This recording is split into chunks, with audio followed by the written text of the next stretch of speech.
Hi guys, welcome to Social Anxiety Inside Out session 22. And this is my first session with just me on my own. And I've been feeling a bit nervous about it. I haven't been thinking about it all day, but just before I signed on, I was worrying about what I should say and what's the right thing to say. But I'm just going to ease into it and just see what comes up. Um, so just to start things off, I'm going to tell you a bit about how I got to where I am today, and a bit about my journey, really. So, I've always been very shy I've always seen myself as shy from very young. I found it quite hard to fit in with other children. I had um, a few close friends, and I seemed to work better just talking with um, smaller groups or just one-to-one when I was little. And I remember one of my earliest memories was being at a Butlins holiday camp with my parents, and all the noise and all the children playing and running around. I just felt that I couldn't do that, and it just felt massively overwhelming. And I started crying. I was really upset because I couldn't go and play with the other children, and it really upset me. And that's kind of a very clear memory that I have that has really stuck with me. And after that, in retrospect, I kind of reinforced my shyness innocently by living life. Um, Teachers saying that I was shy. You're very impressionable at that age, and you just accept generally what people are telling you. You don't know any better. And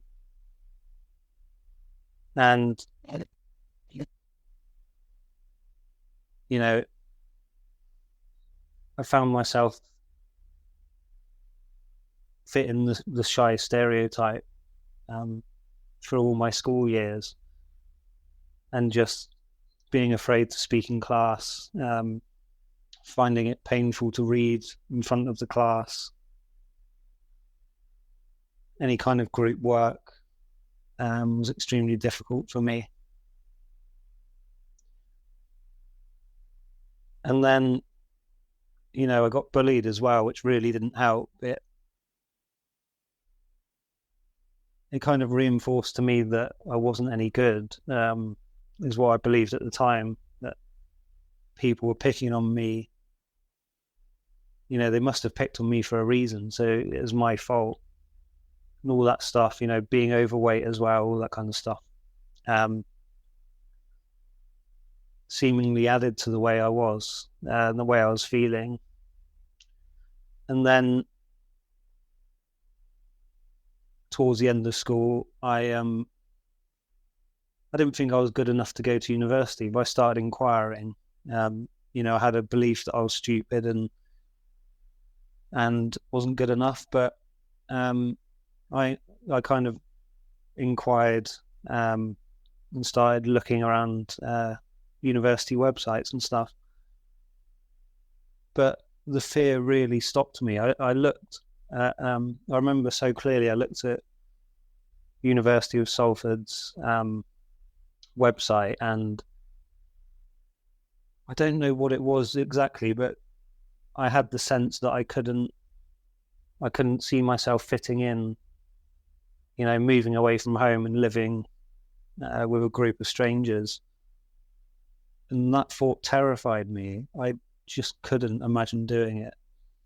So I didn't go to university, and I just kind of fell into jobs which were easy and where I could avoid people. So an office for me was a no-no at the time. I just couldn't imagine being in a group, being with a group of people in an office. It just felt like I couldn't do it. So I worked in warehouses and building sites, factories, kind of jobs where I can keep myself to myself. On building sites, I could just sweep up or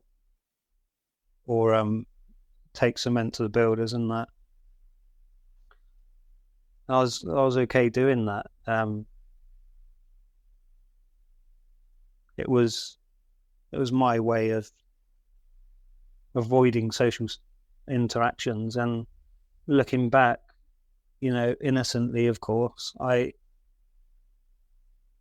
unknowingly, I was kind of self-perpetuating the way I was feeling by avoiding the things that I was afraid of. I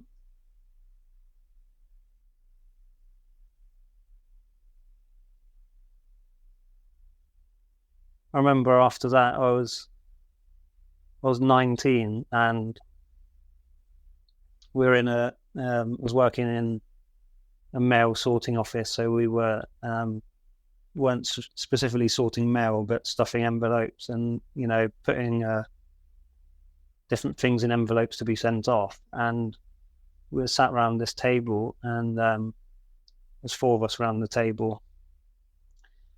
And on the radio, it said, "Do you feel nervous in social situations?"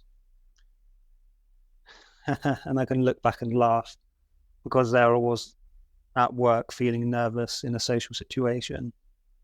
Felt really uncomfortable being in a group of people and really struggling to make conversation.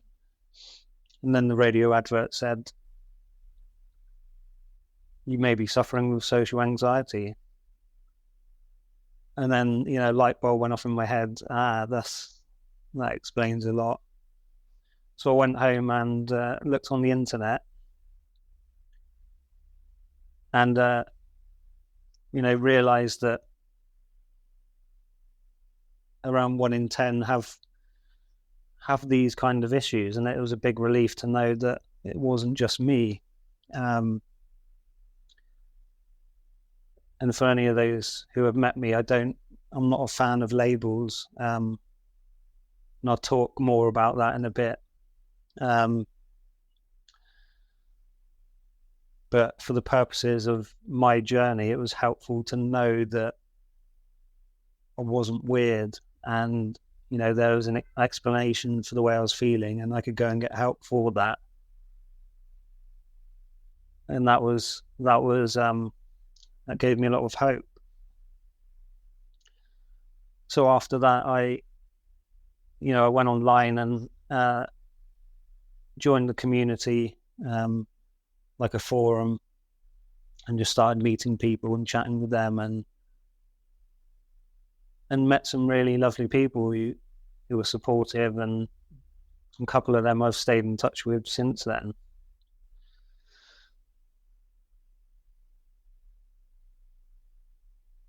But then I found myself kind of being stuck with the label a lot of the time, and not knowing where to turn next, not knowing where to get help. So I did what most people would do, is go and see their doctor, and I came well prepared.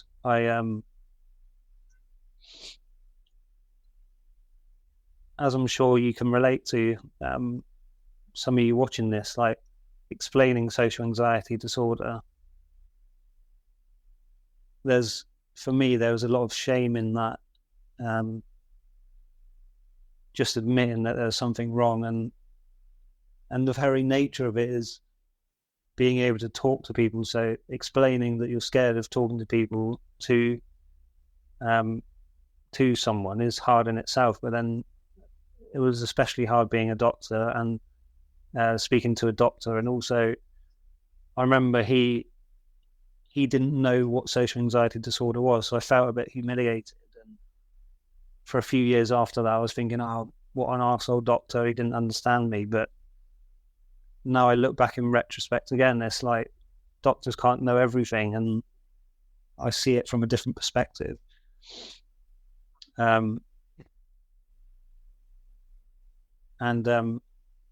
anyway, he referred me to a counsellor, and I went to see this counsellor a couple of times, and it was nice being supported, being able to talk to someone about how I was feeling. But I found myself not being able to open up to him. I was kind of agreeing with things that he was saying, but I didn't know if I particularly believed in it. Like he was saying, he was pointing to my positive attributes and, you know, things that I've done confidently in the past. And I can see why he was doing that now, but back then it didn't really sit right with me. And he was saying to, you know, write these attributes on a piece of paper and put them on a mirror so you can see them all the time. But the idea of me doing that and my girlfriend at the time seeing that I've got this post-it note saying I am confident, you know, blah blah blah, it just seemed embarrassing, so I didn't do that. So I saw the counsellor for a couple of sessions, and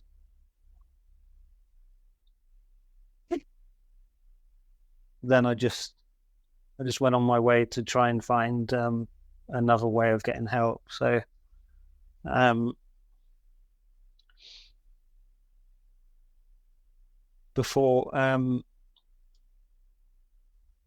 so just after I found out about this and that social anxiety was a term, I plucked up the courage to go to college.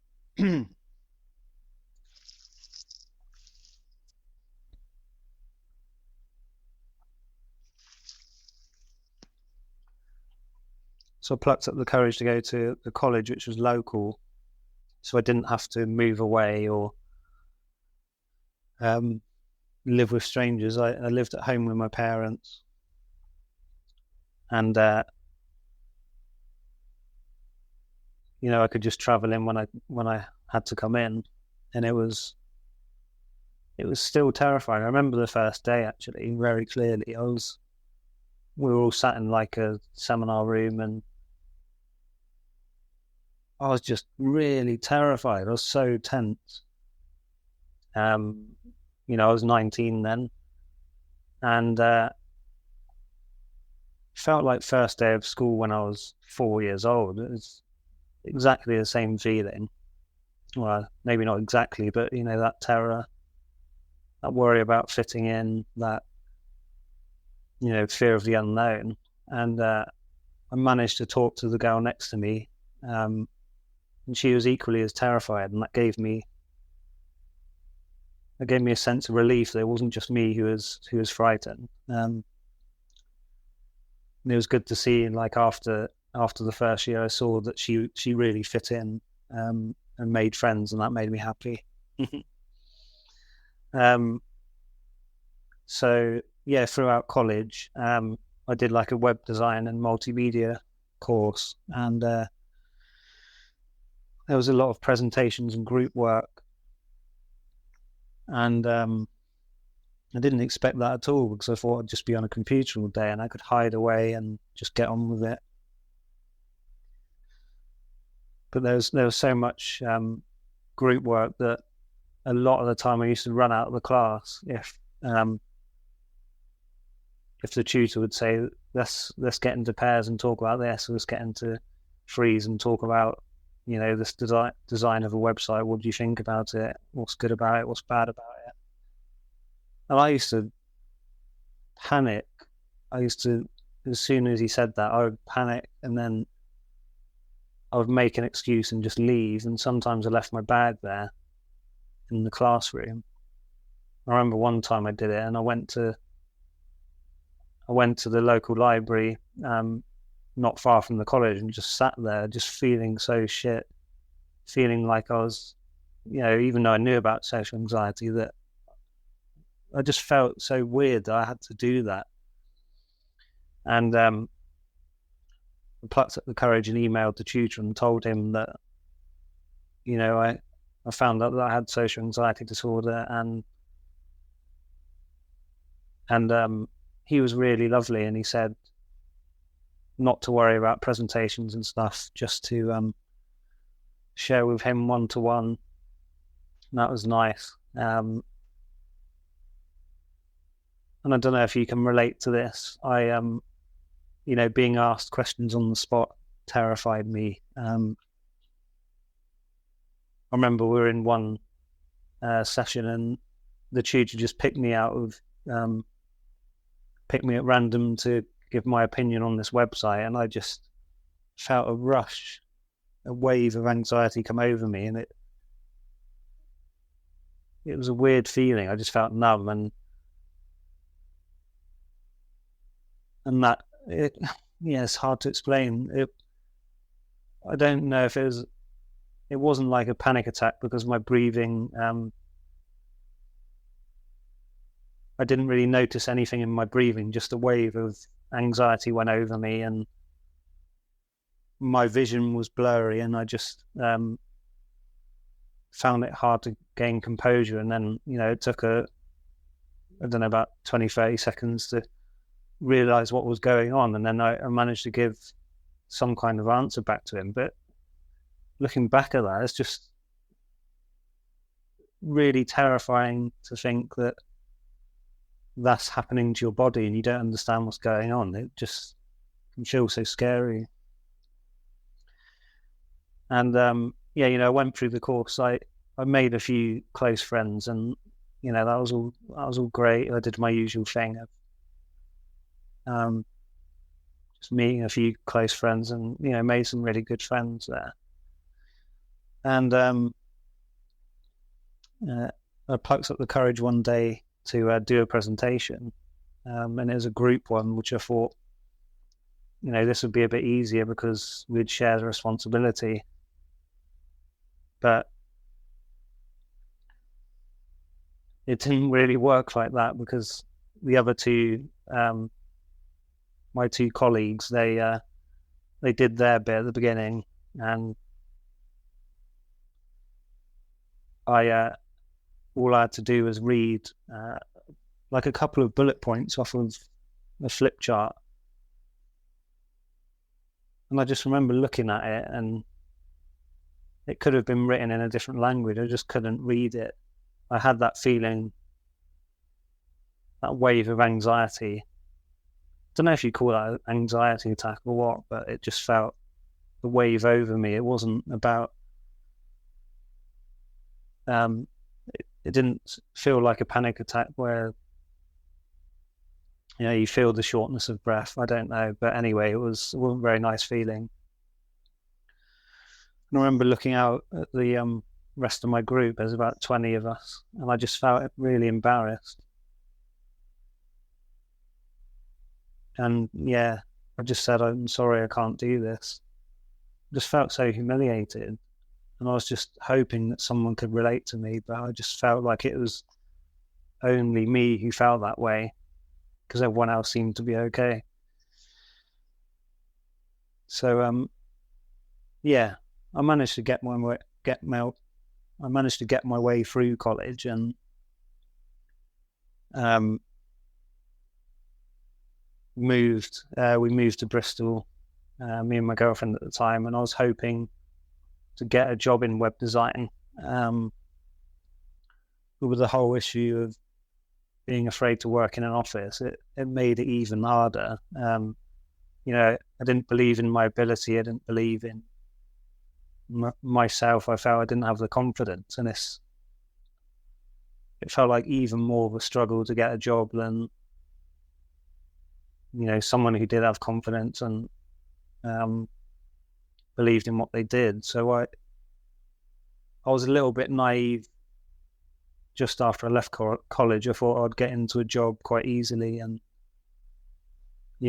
things would fall on my lap, opportunities would fall on my lap. But it didn't work that way, and I ended up doing some manual jobs again, and hit quite a dark period. I just had no life in me. I remember living in this flat and going through the same kind of thing day in, day out. And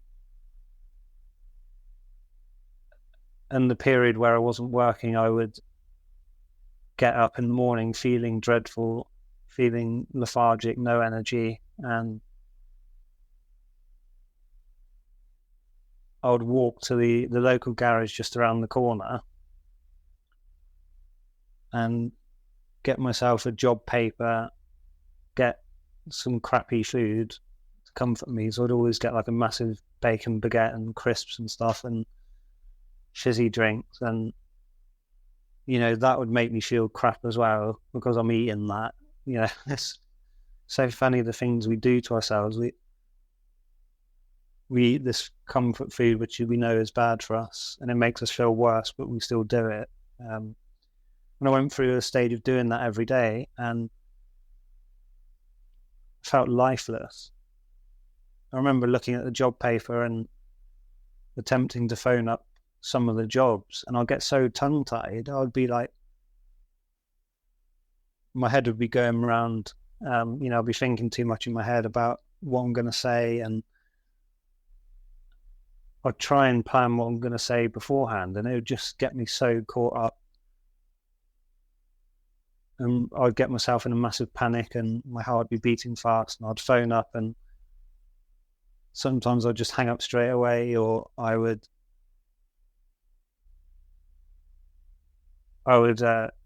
try and ask for someone and just get really tongue-tied and embarrassed or get flustered.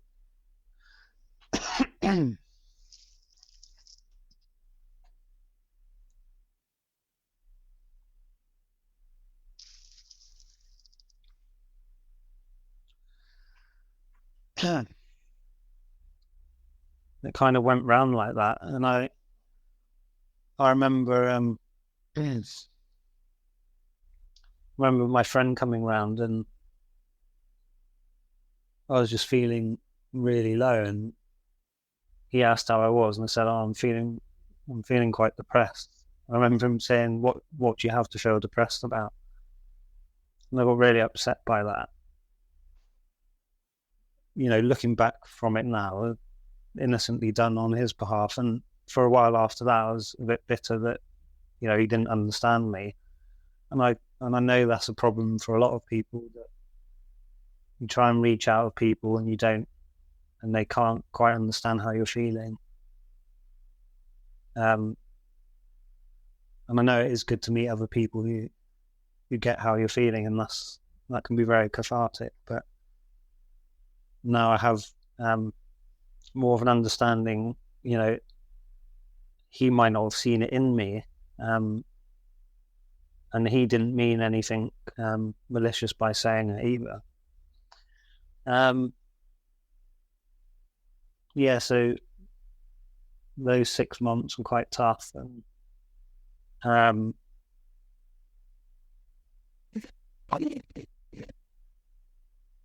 that is, those 6 months, when I was living in Bristol, I come across a social anxiety support group, and I remember it was every Monday night, and I really wanted to go. I knew this would help me, and I knew it was quite scary about going along. And every Monday came, and I just felt too scared. I was too embarrassed to tell my girlfriend at the time. I was just made up excuses, and for those 6 months when I was living in Bristol, I didn't go. And at the end of these 6 months, I moved back in with my parents because we couldn't afford the rent. And I ended up being in arrears for the rent and all that kind of stuff, and it was really stressful. So I moved back with my parents for a bit and felt humiliated because I had to do that, and just felt like I was slipping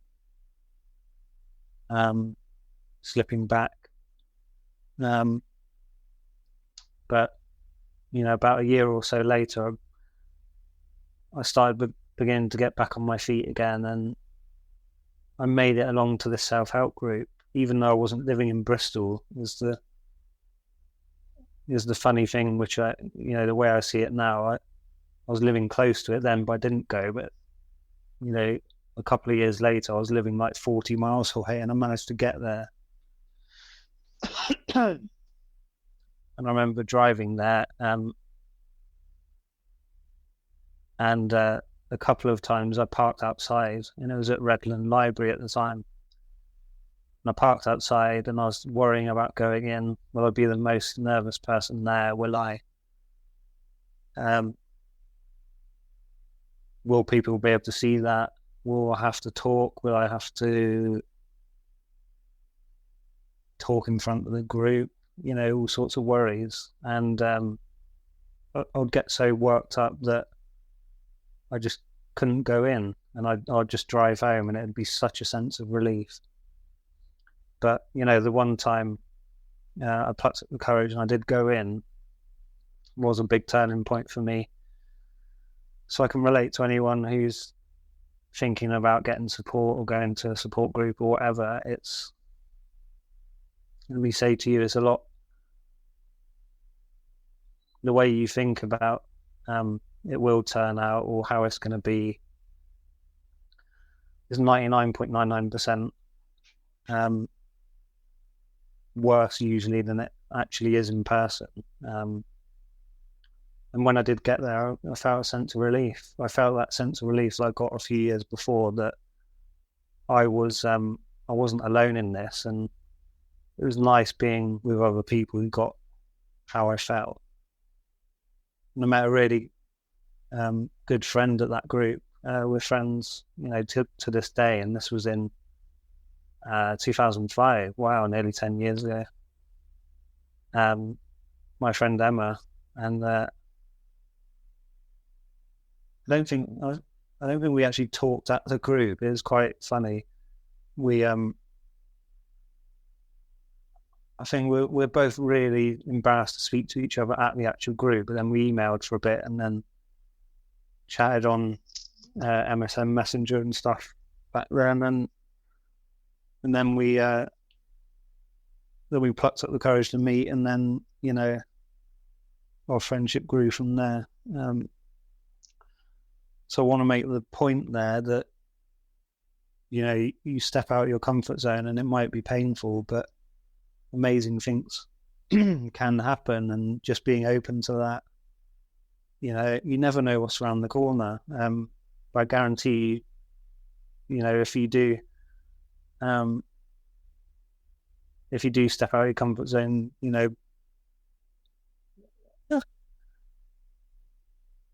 expect the unexpected, and only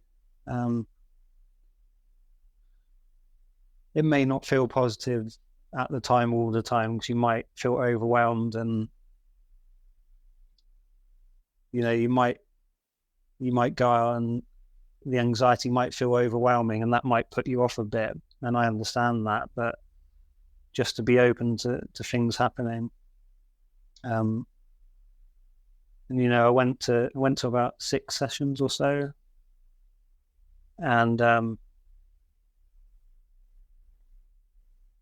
I just felt it was time to move on. I can't tell you why, but I felt like I needed to challenge myself and do some other things. So the year after that, I went to the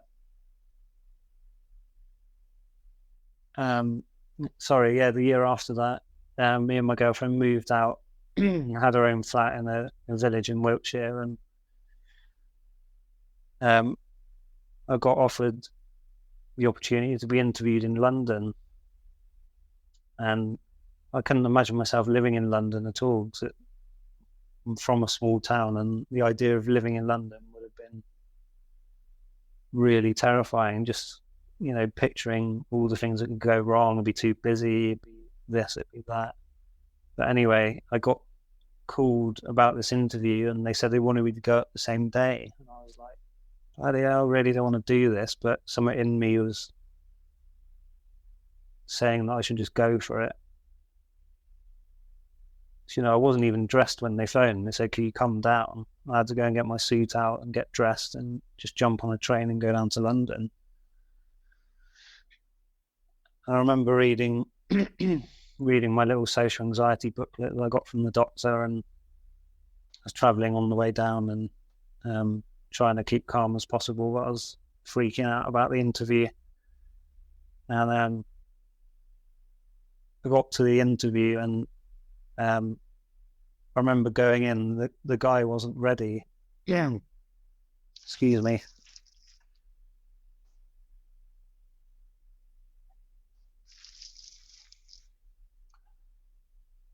The guy who was doing the interview wasn't ready. He was on the phone, and I looked in, and he apologized and gave me a look and said sorry. And that gave me like a real boost in confidence. I had this thought pop into my head that, he's kind of, I've got the upper hand here because he's kind of broken etiquette and he is late for the interview.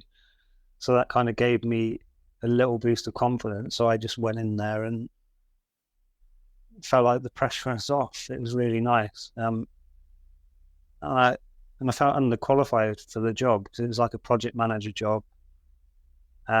Was called junior account manager, but it's like mainly project management and a little bit of computer work for a top French design company. And cut a long story short, I got the job. I really couldn't believe that I got it because I didn't think I was good enough for it. And it was just a new break for me.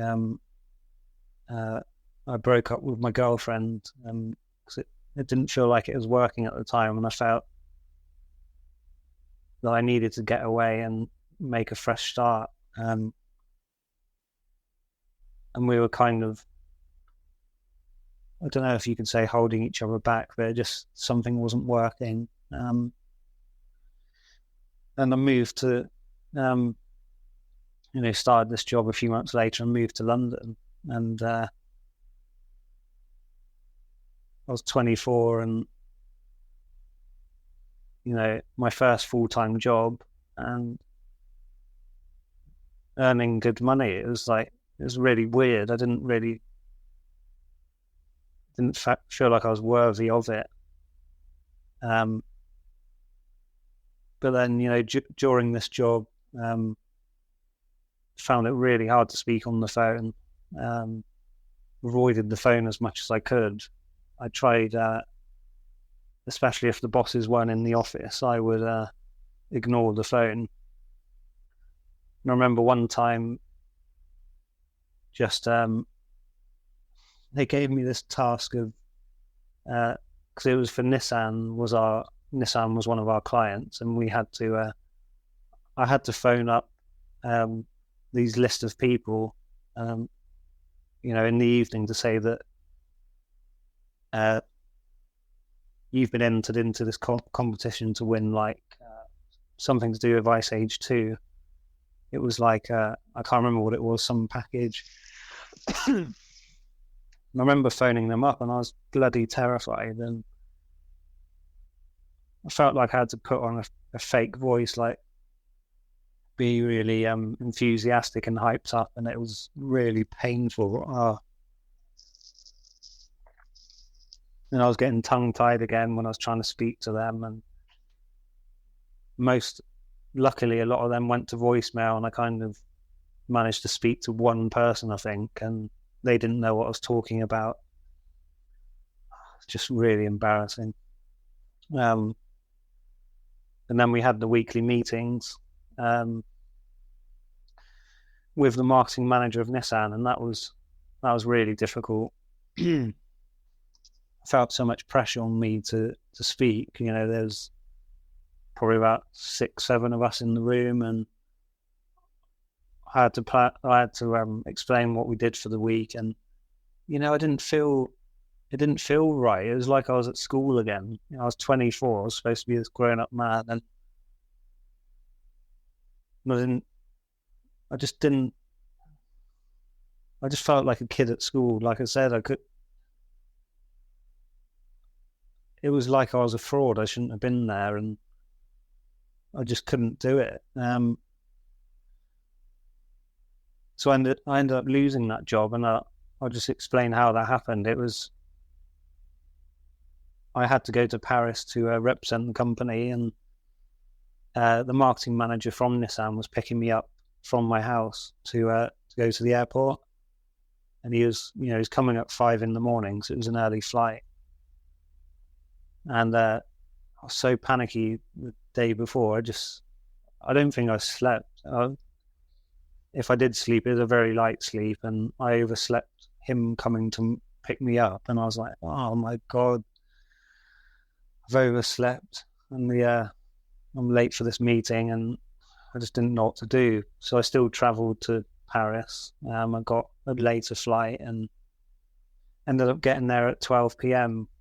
And the meeting was supposed to start at 9 or something. And I got there and I went up to the meeting room. Before that, I was absolutely panicking. I had to go and calm down in the toilets and compose myself for about 10 minutes before I could go upstairs. And then I got the courage to go upstairs, and they weren't there. They all went for lunch, and I really couldn't force myself to go and join them for lunch and be embarrassed and all that. So I just phoned the marketing manager's number from the meeting room, and I said that I'm here and apologies and all that. And he said, well, we've basically finished. They finished the meeting, and I just felt like a total idiot. And I just went back to the airport and felt really sorry for myself. And I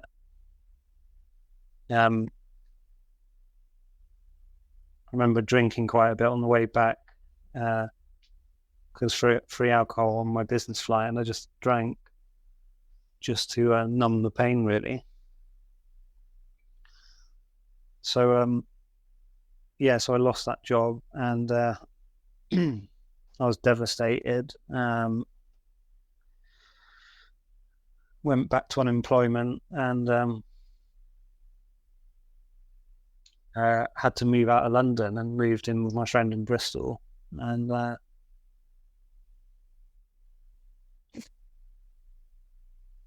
it felt like starting over again. But I decided to, I don't know why I did this, but it felt like a good thing to do, to go and work in a call centre. Someone with social anxiety, to go and work in a call centre sounds like a bit of a silly thing, but I felt like maybe it would help me become more confident if I did that. So I trained to do that for a BT, like technical help desk for broadband. And the training was hard, presentation stuff and working in pairs and all that kind of stuff. That was horrible as usual back then. And then I remember the first day we had to go on the phones. I was just really terrified and put so much pressure on myself. But the funny thing was, after a while, I got used to it, and the less I thought about what I was doing, the easier it became. And I really eased into it and did that for almost a year, I think, in 2 different jobs. And I went to a job in Fujitsu and did that, and that was a nice period. Around that time, I kind of found my feet again, and I was earning again. I kind of felt more confident. I'm just aware that I'm speaking a lot about what has happened before, and I guess the title of this was How I Overcame Social Anxiety. I don't want you to think I'm just talking about what happened, but I felt like it was important so you could get a glimpse of how things were for me. But so over the next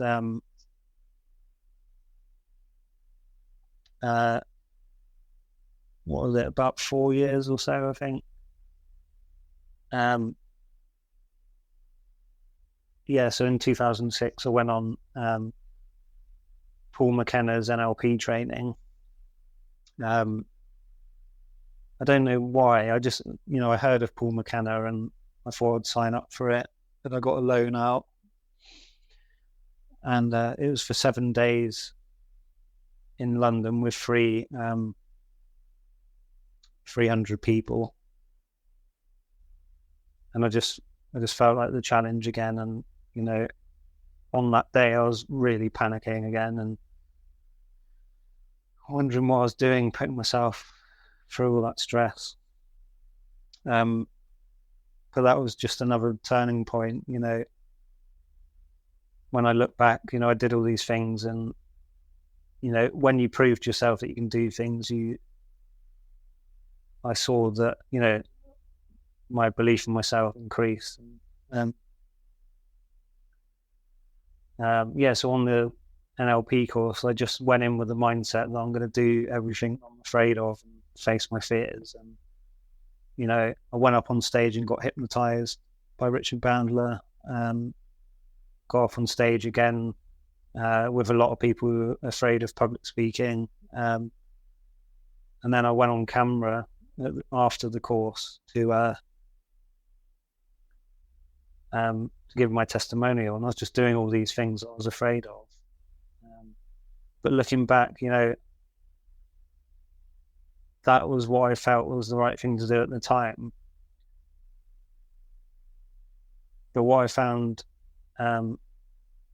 my experience after that event, I felt great throughout that week and all that. But then on the Monday morning, I woke up feeling rubbish. I thought, I didn't understand why I felt crappy. I thought that I cured my social anxiety then. And that was quite disheartening. So after that, I was just looking for other courses and ended up doing landmark education. And that was really intense and more of the same kind of thing, just facing my fears and getting up and speaking in front of, it was quite a big room. It was about 100 people, but I just couldn't say much. I just really terrified.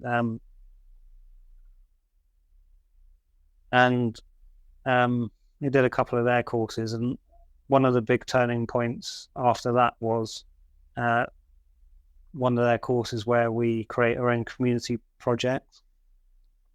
And because I really wanted to help people who could relate to social anxiety, who were suffering with that, I decided to set up an event where people come along and try different therapies out, therapies or techniques or just like little taster sessions. So this course I went on was over 3 months, and we worked in small teams and planned out what we're going to do. And at the end of our 3 months, we had to have had our event. And I planned this event, and it was going well. And a month before, I got invited to speak to Ruby Wax. She contacted, the people from the BBC contacted this guy called Stefano, who some of you might know, who runs the SASH group in London and also runs Social Anxiety Foundation charity. And he couldn't make it, so I ended up filling in. And again, I went there and I was really panicking and had to hide in the toilet to calm myself down. And I just had it in the back of my mind that I wanted Ruby to come to this event I was organising. And I nearly talked myself out of it, because I was thinking, I should be too busy. She'd be far too busy to come to little old me's event. But I put that aside, and did the interview of her, and looking back now, I was so nervous. I thought I was calm, but in retrospect, I dealt with it the best way I could at the time.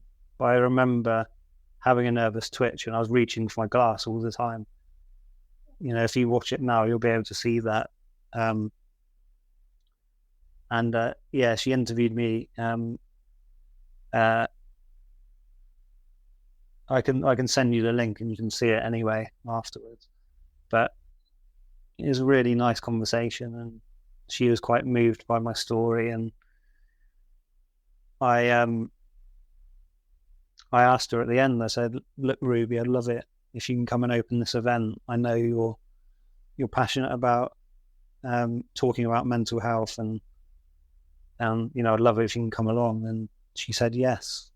And I was really surprised she said yes, but I was so happy that she could make it. And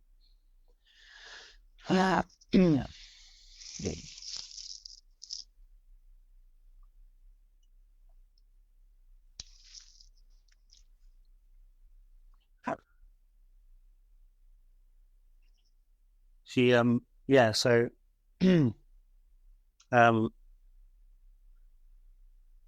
she said she would come along as long as something else didn't come up, because I understood that she might have had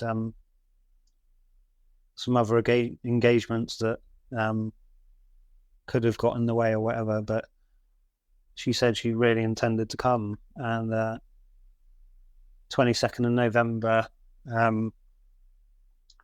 2008, you can see the you see that photo there? I can't even point the camera properly. She actually came along, and this event happened, and there was 80 people there who could relate to social anxiety. And looking back now, that's quite a great thing in itself. People who fear talking to people, or coming to this event with 80 people. I think it's a really lovely thing. And that must have been the biggest turning point for me, that I never imagined that I could ever run anything like this in my whole life. But with a little bit of support and people who believed in me and saw me as more than I saw myself, it lifted me up. And I was just curious about what else was possible after that. And the day went really well. There was all these activities going on, and Ruby joined in, and she got stuck in. She did laughter therapy, and just joined in as one of us. It wasn't like this celebrity air about her at all. She was just hanging out and enjoying it, and it was really lovely. So after that, I just had the sense that I wanted to do more to help other people, and decided to set up a support group like the one I went to in Bristol, but in London. And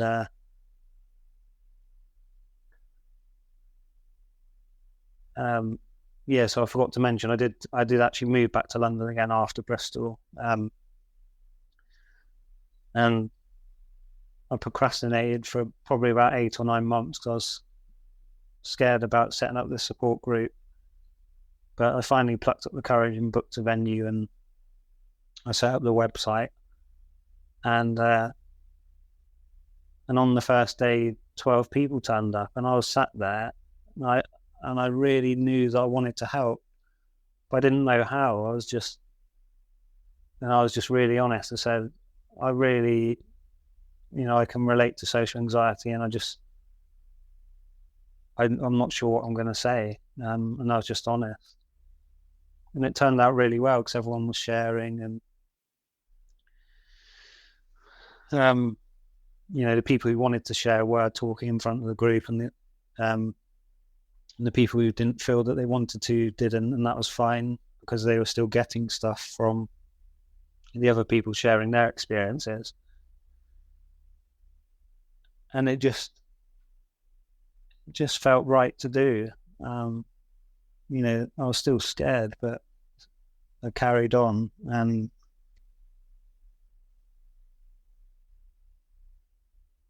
you know, I've been doing that since then. We moved venues a few times, and we've had, you know, we've had people come through the group who've led their own groups, and we've had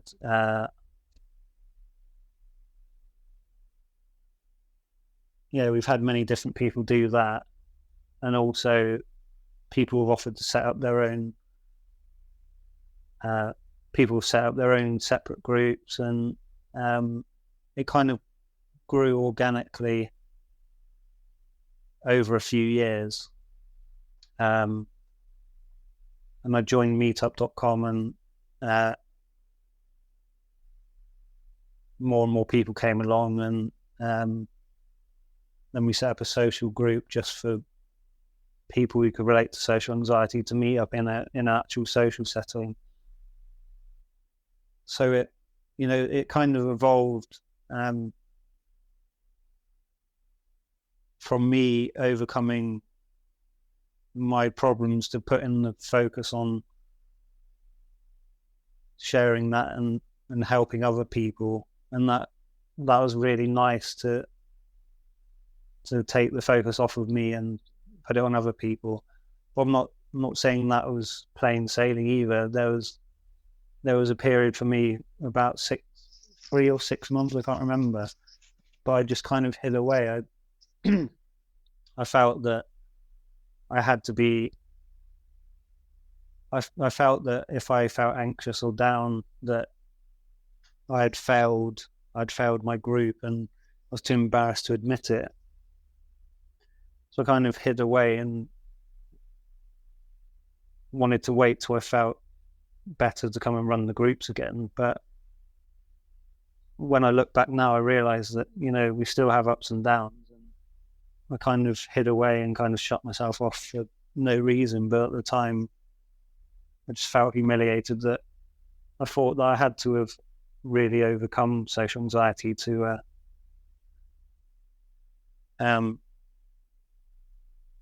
and any sign of anxiety again was going in the wrong direction. But now I know differently.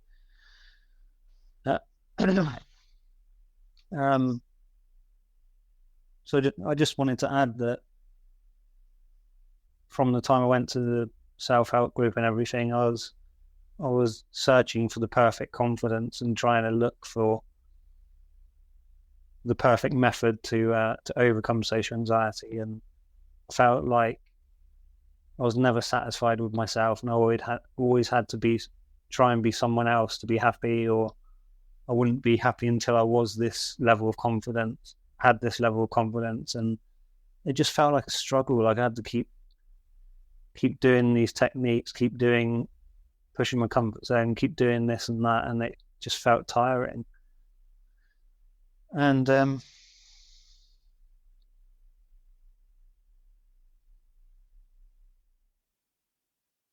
under a year ago, that's when things started to slow down, and I started to settle, started to stop chasing this confidence. And it was when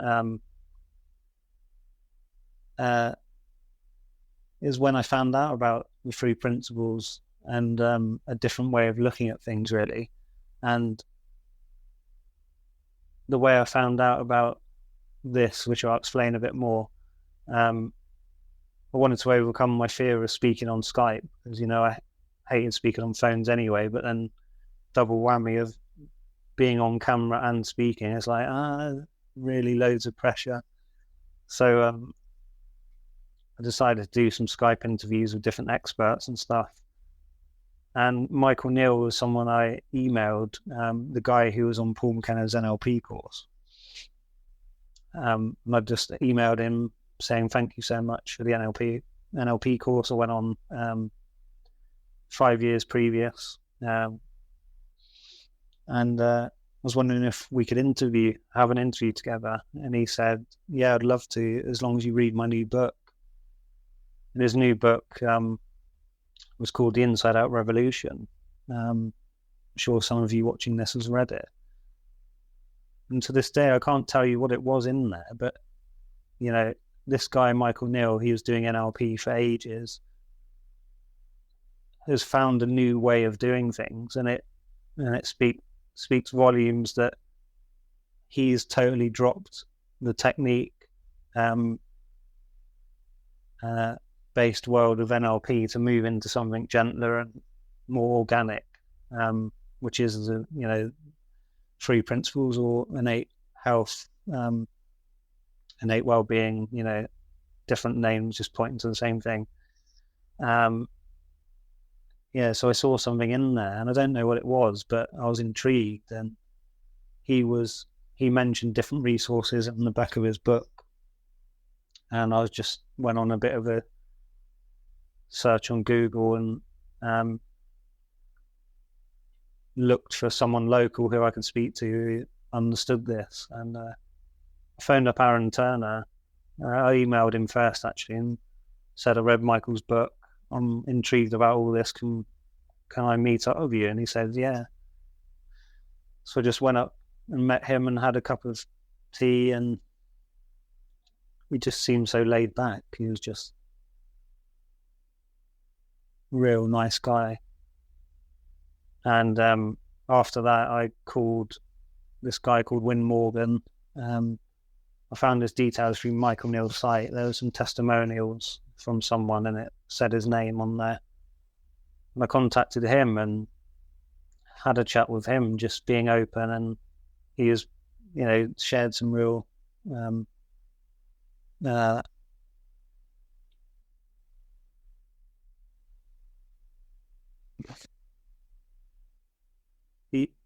he was just really open with me. He's saying, about stuff in the past and all that, and which I won't go into, but I only met this guy, I only just spoke to this guy, and he was being this open with me, and it was really nice. And then he said he would like to give me a copy of Michael Neill's online course, because he had some licenses to give away to people, and they were worth like $150 or something. And I was just so blown away with his generosity.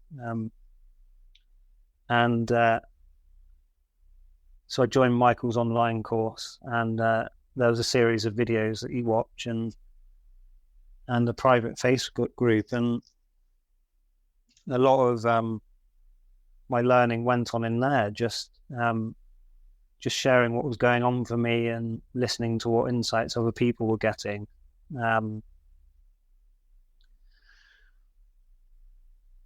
And it was just nice having that. And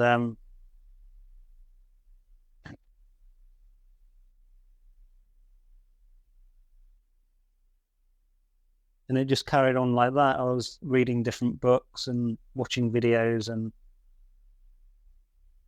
learning more about the 3 principles. And then I got in touch with Jenny Kennard. Said I was really inspired by her videos, and just touched base with her, really. And she put me in touch with Tony Fiedler, who, me and him did the first 20 hangouts together, as you know, if you've been watching.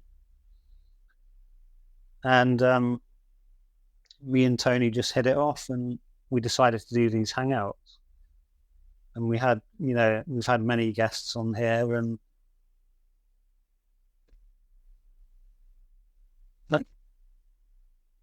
and over the past year since I read Michael Neill's book, almost a year, life has just been a lot gentler. And I'm not saying it was perfect, but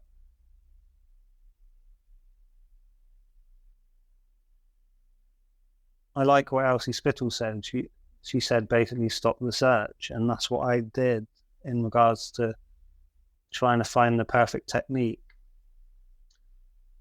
And I don't want to say that the three principles is the magical, amazing, super best thing you could ever discover, because that puts it into a box, and it's just another thing. Like the way I see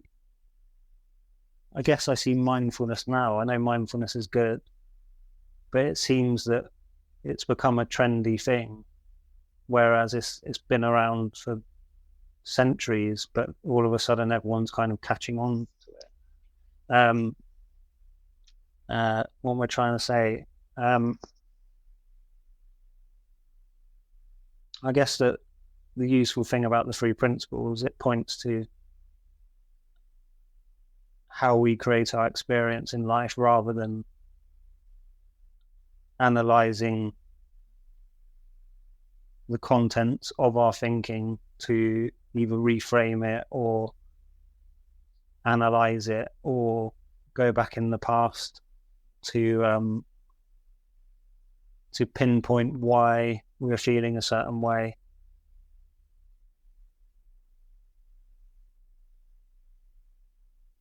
It turns everything was going to say on its head, but it makes you question why you need to go back into the past, because with the three principles, which are mind, consciousness, and thought,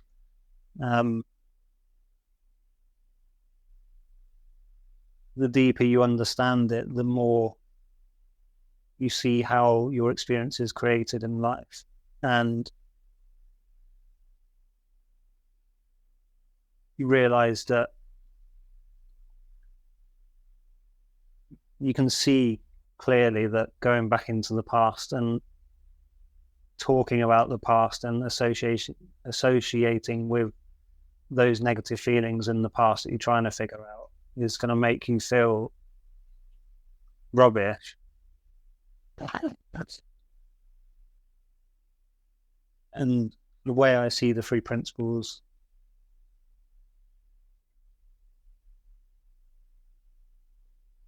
mind is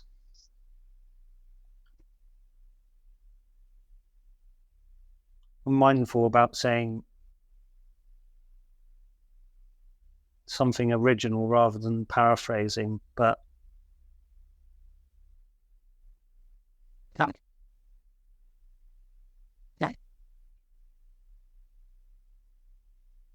I can't think of anything at the moment, but I'll just give you the essence of what I'm thinking about right now.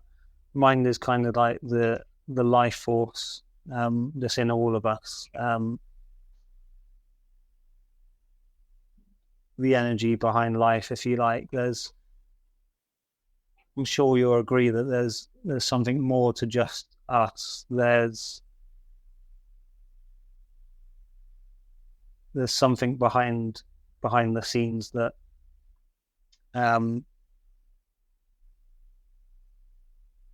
turns us into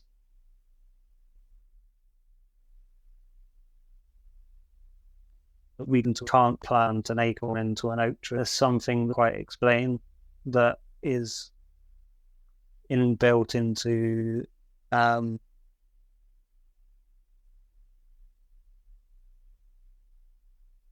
all of life, really. And we all know what thought is, but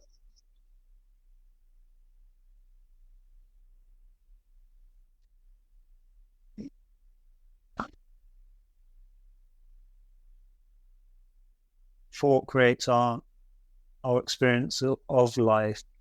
So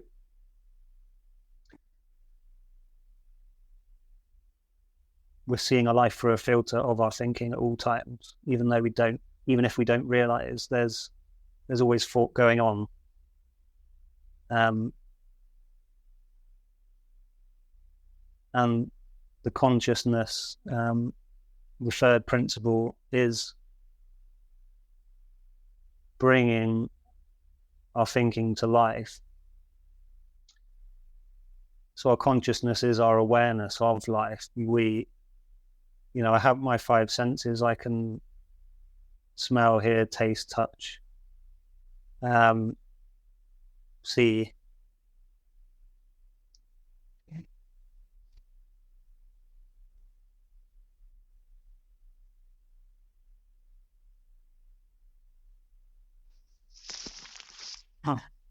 Excuse me.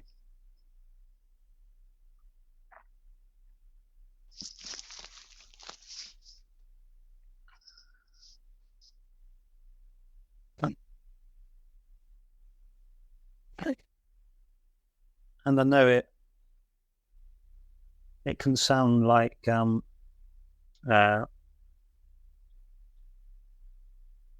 we all know that when we're suffering, it is our thinking, but we feel like, so what? Because we're really feeling the pain of it, and we're stuck. We feel stuck in that. But the difference between how I was before and how I am now is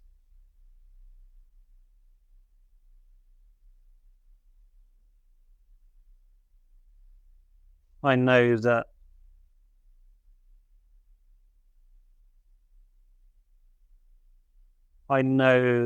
at a deeper level that no matter what I'm thinking, that it is my thinking that is creating my feelings. And it really takes the pressure off, because when I was really suffering, I felt like the world was unfair and people didn't care about me, and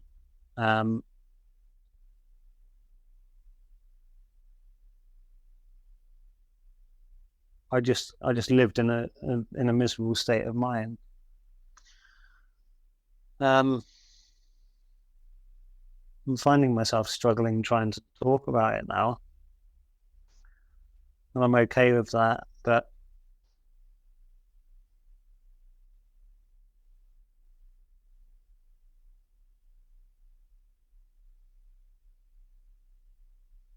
there's such a different way of thinking that, or seeing our experience that we're not used to, and it's sometimes hard to explain. But I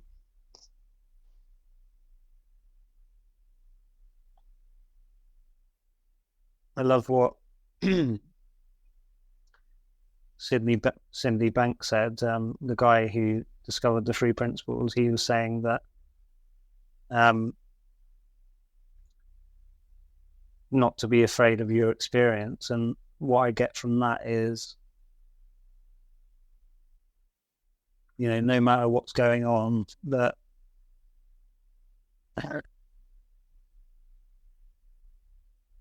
you're safe in the knowledge that not only that, it's only your thinking that's creating it, and your consciousness is highlighting that and making it real for you, that there's something behind the scenes which is always there, and a bit like a safety net that you can fall back on. And when you quieten yourself down, you can see that more clearly, and you have the answers you need when you can see it more clearly. And the thing I found before, when I was really struggling with social anxiety, that I didn't know that I didn't know that if I slowed my thinking down, that there was space for fresh thinking to come through, and space for insight to come through. And the power of insight, the sight from within, you're experiencing it from from a different level. It's something that you really feel rather than something you intellectually know. It has more of a knowing to it, and like the title says on this hangout, how I overcame social anxiety, I want to stress that it doesn't mean that I don't experience social anxiety, because I still do, but I realize that it is my thinking creating my experience, and I'm not alone in that. And I see that more and more people have feelings of social anxiety, and more people have struggled, and more people have struggled a lot worse than I ever have, and I've bounced back and I've really got a deep understanding of these three principles, and have rather than the old way of fighting against and trying to overcome, it's more of an easing into and seeing your habits of thought for what they are, just thoughts in different contexts. I like what, I can't remember who said it, but saying that a habit is just a thought that's been around longer. And I really like that, because we see habits as a very, very fixed thing that's hard to break, and that is like a common view of looking at habits. But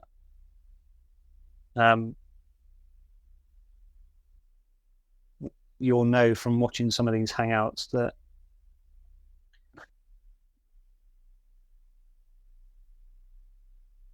I think it was Chip Chipman who shared that he had a lot of issues with his dad, and he had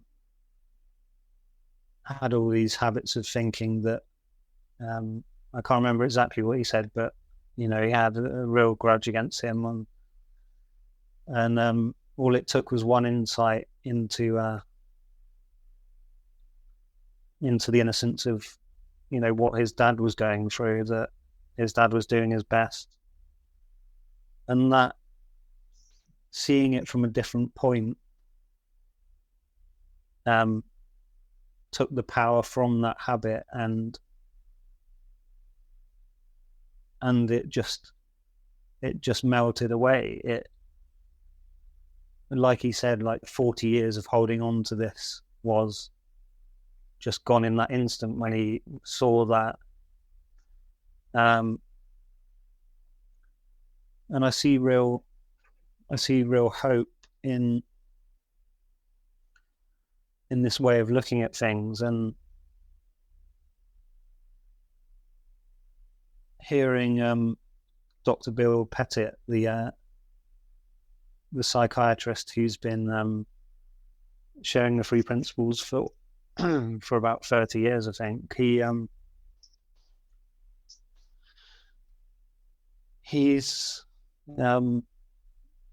he's getting all these results which he couldn't have had through his traditional ways of practicing psychiatry.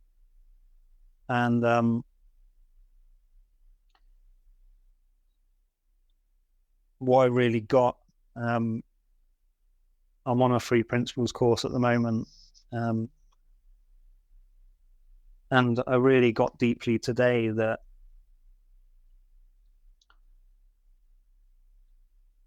because how Bill helps his clients find their own health within them is because Bill has really seen it for himself, and he's sharing what he's seen and knows to be true with his patients, and he can say to them with absolute conviction that underneath all of our stories, all of our neuroses, all of our habits of mind, over our beliefs about how bad we are, how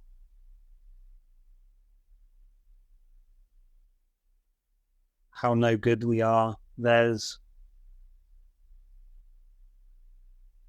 a sense of purity and well-being underneath that, and that's all that he's interested in. And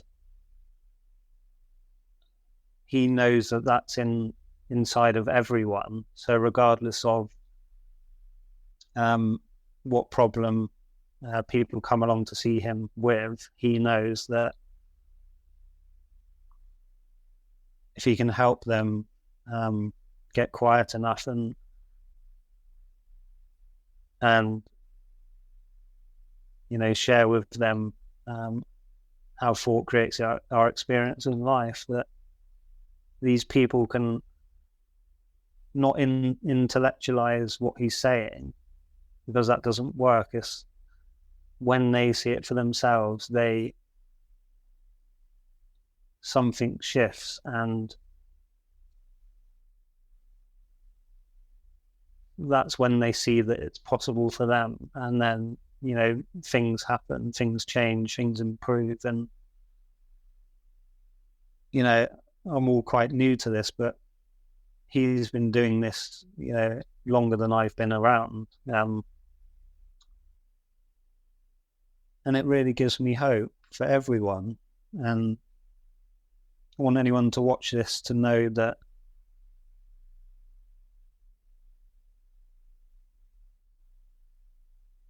you are so much more than you think you are. And I'm really mindful that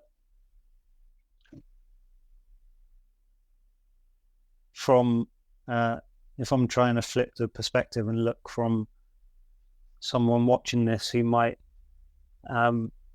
be struggling at the moment to think that it's okay for Steve because of this, but it's not okay for me, just want to say that I felt that too, and we all seem to feel that when we're in a bad way, and we kind of feel disconnected from other people. But it's possible for everyone, and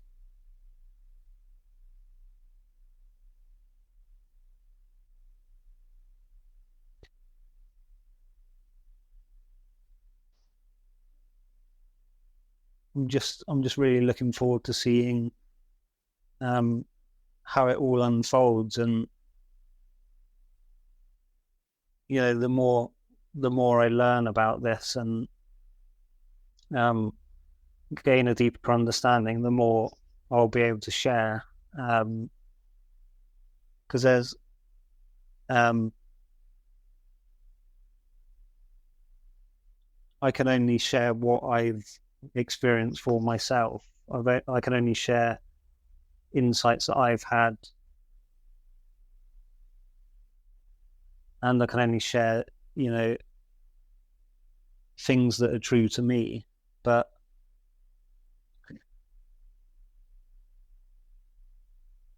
I do really see something in it, or I wouldn't be sharing this with you today, or running these hangouts.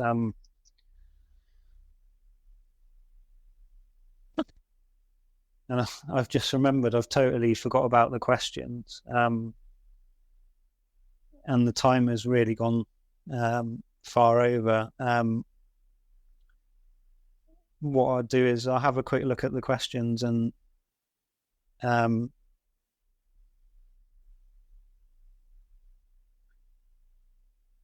we'll see what I can do.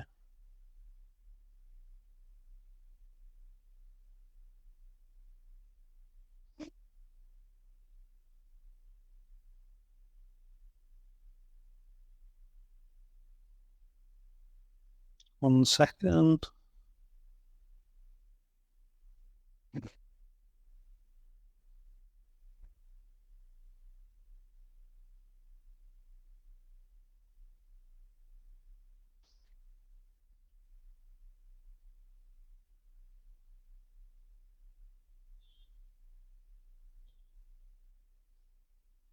Sorry about this. It won't be a minute.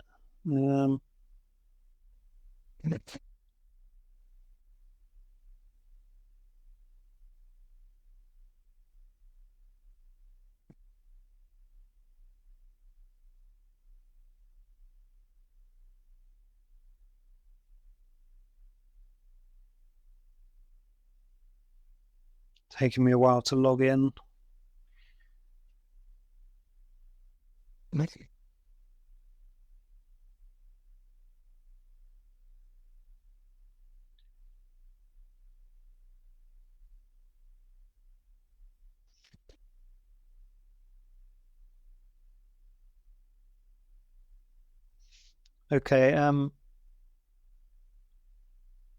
Okay, I've got a couple of questions. I might not be able to answer all of them because I'm mindful of the time. So I'll start off with this one. Hi, Steve. You talked about getting quiet to see these insights so that we can make changes. How do we get quiet? That's a really great question. There's one that I asked before when I started looking in this direction, and because the three principles isn't a prescriptive thing, it's not a doing like steps. I can't really say what exactly you should do to get quiet, but I can share what I do to get quiet. What I've been doing recently is going for a walk in nature to and trying to connect with nature and not just to get out of my environment and change scenery, really. And I know that you can still be outside and still be busy, but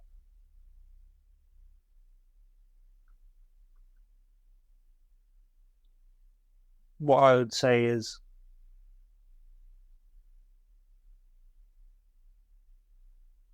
one thing you can't do is try to get quiet.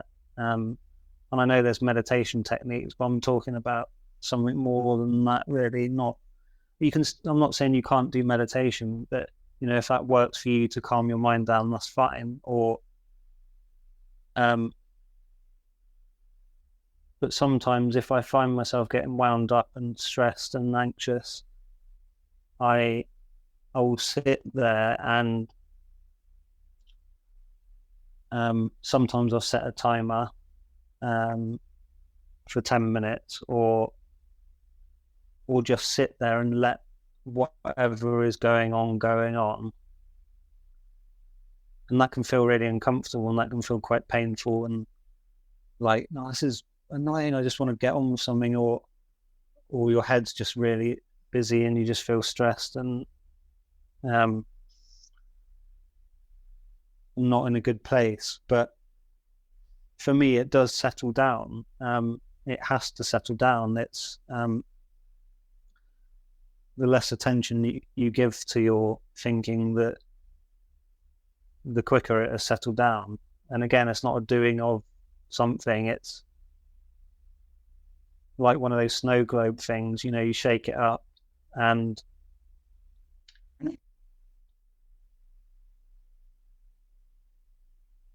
what we tend to do is try and use our thinking to get out of that, which is shaking it up more. So you're adding more layers of thinking to the thinking, if you know what I mean. So just let that settle until it calms down a bit, and then there's room for insight to come through. But it's not to say that it will come through in the way you expect, like it's like a big thing that will come through and change everything all the time. It's like keep looking in this direction and you'll just have these moments of, oh, I can't believe I used to do that. And it's just like Michael Neal said, like Homer Simpson moment. It's just like a dull moment that you see the behavioural habit that you did do at a different viewpoint. Like I hope you don't mind me sharing the person who asked this question. I won't say names anyway, but it was like when you saw for yourself that when you were afraid to go on the tube, that you caught yourself doing that, and that is really powerful. That you saw that it was your thinking stopping you, but you saw it from a different viewpoint, that you realized what you were doing before. And then when you got on the tube, you saw that children were on the tube, so it must be safe. And we have those insights and we feel a bit silly. Well, I do anyway. It's like, why didn't I see that before? That's so silly. But when you shared that, we were so moved. It was like, that's so awesome. And it's not anything to be embarrassed about. And I would feel good that you had that. And you've always got access to that, looking at things at a different point of view. That's always available to you. I hope that helps, but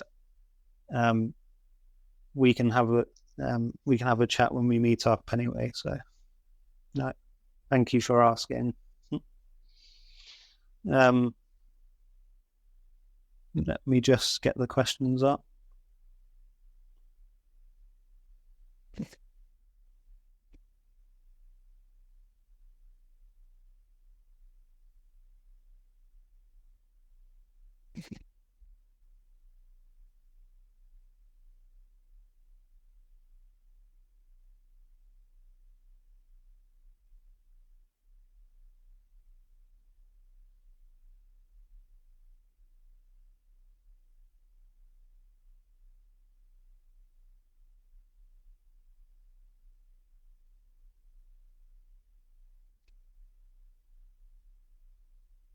There's loads of questions. I'm so sorry that I can't answer them, or I will reply to them.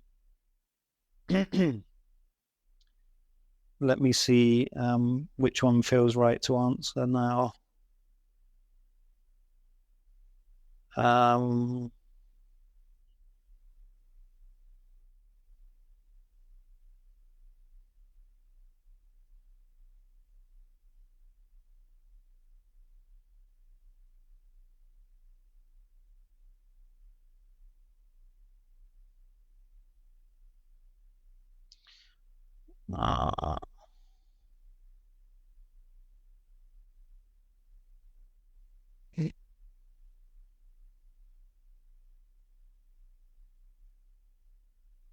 I'm a bit torn about these questions. Well, I'll go over the first one I answered, but I will reply to all of yours. Okay, this one says, hi Steve. You mentioned doing an NLP course, but is there one course you can recommend that had a massive impact on your anxiety, or one particular therapy? That's a really great question, and that's the thing that we're all after, isn't it? The one thing that will change your life and make things better and solve everything. And I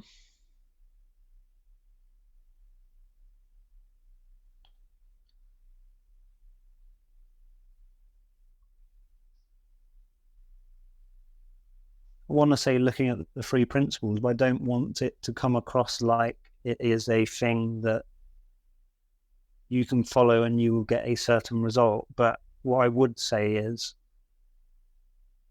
carry on doing all the things that you do normally, but be curious about what the three principles are pointing to, because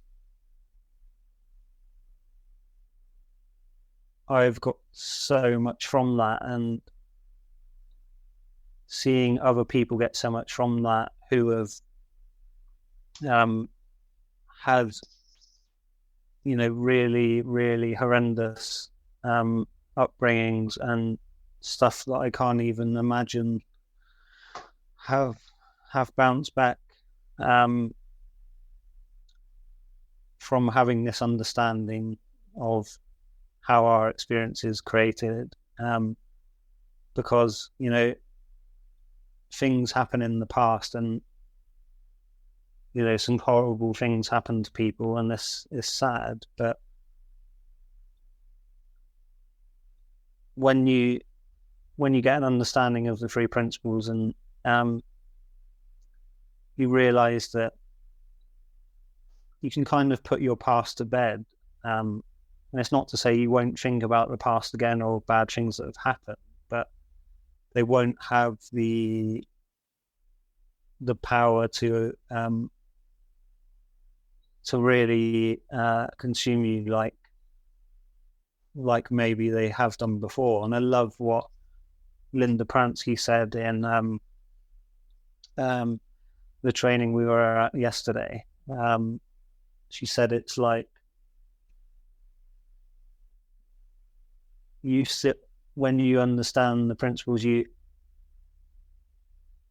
still have, this is talking about like bad experiences or bad feelings. She says you still have the experience, but the experience doesn't have you.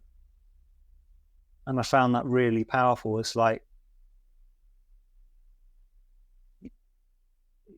you kind of recall the memory of whatever happened or how you feel, but it doesn't consume you.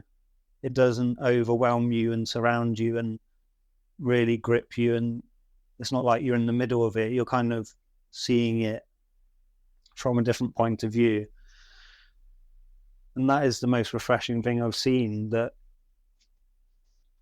rather than trying to control your experience and trying to do things to make you happy, just to realize that we're all human beings are on a continuum, and, you know, we've got low and high moods, and I loved how Mara Gleason put it. She's at the training I'm on as well. She is saying that it's a bit like an elastic band, that we have our negative when we're in kind of a low state, that we're pulling on this elastic band, and,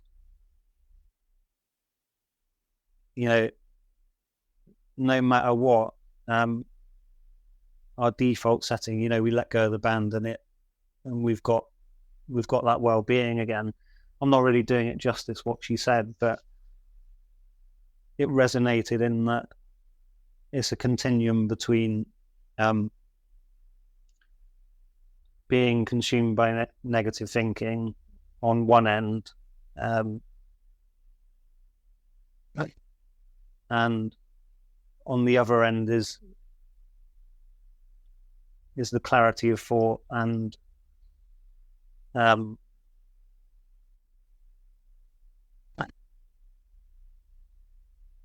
our default setting of health and well-being. And I know that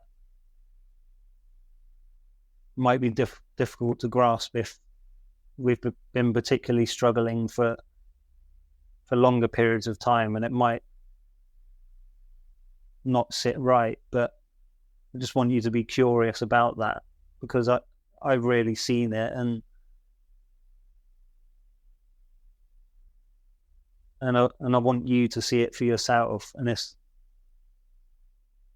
And I can't make that happen for you. I wish I could say something to make it happen for you, but it will when you're curious about this and you look in this direction.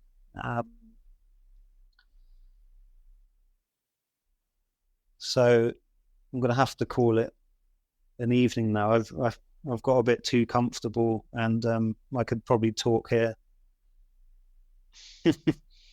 Talk for the rest of the evening. So I really appreciate you supporting me and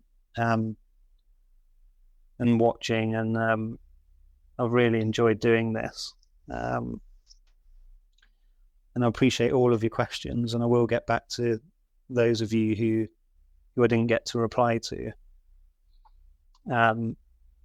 So yeah, thank you once again, and what I was thinking actually, if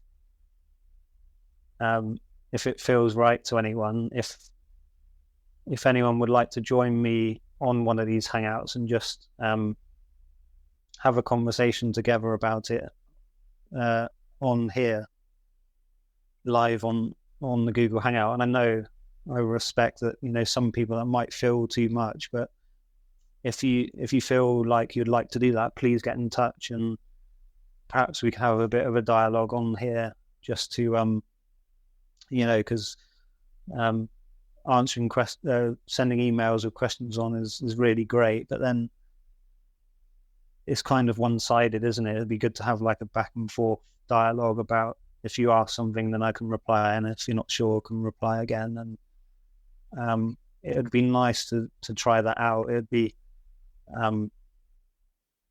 you know, it'd be out of my comfort zone a little bit, and for anyone who just wanted to chat on the Hangout, and